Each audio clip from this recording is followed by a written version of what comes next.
Welcome to our channel. की बात है। एक हरे भरे जंगल में एक नन्हा सा सफेद खरगोश गोलू और एक शर्मीला मगर प्यारा हिरन चिकू रहता था। दोनों की मुलाकात एक बहुत ही मजेदार तरीके से हुआ था। एक दिन गोलू गाजर की खोज में भागता भागता जंगल के एक नए हिस्से में पहुंच गया। वहां उसे जोर की आवाज सुनाई दी। गोलू डर कर झाड़ी के पीछे छिप गया। झांका तो देखा एक सुंदर सा हिरन जो थोड़े ही समय पहले छलांग लगाकर कूद रहा था, अब कीचड़ में फंस गया था। गोलू झट से भागा और बोला, अरे अरे तुम फंस गए हो क्या? हिरन उदास होकर बोला, हाँ मैं चीकू हूँ, कूदते कूदते इस दलदल में आ गया, अब निकल ही नहीं पा रहा। गोलू ने सोचा, अगर मैं अपने दोस्तों को बुला लाऊं तो हम सब मिलकर चीकू को बाहर निकाल सकते हैं। गोलू दौड़ पड़ा, लोमड़ी, तोता और कछुए को बुला लाया। सबने मिलकर एक लंबी बेल को रस्सी की तरह इस्तेमाल किया और चीकू को खींचकर बाहर निकाला। चीकू बहुत खुश हो गया।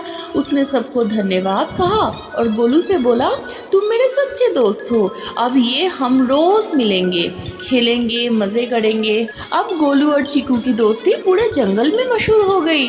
वे रोज़ नए नए खेल खेलते, कभी छुपन छुपाई, कभी पत्तों से पतंग बनाकर उड़ाना और कभी पेड़ पर बैठकर तोते से गाना सुनना। एक दिन जंगल में बड़ा तूफान आया। सभी जानवर डर के अपने अपने घर में घुस गए। लेकिन चीकू को याद आया कि गोलू का घर तो ज़मीन पर है, अब पानी से डूब सकता है। वो तेज़ी से दौड़ा और दौड़ते हुए गोलू के पास पहुंच गया और बोला, चलो मेरे साथ, तुम्हें ऊंची जगह ले चलता हूँ।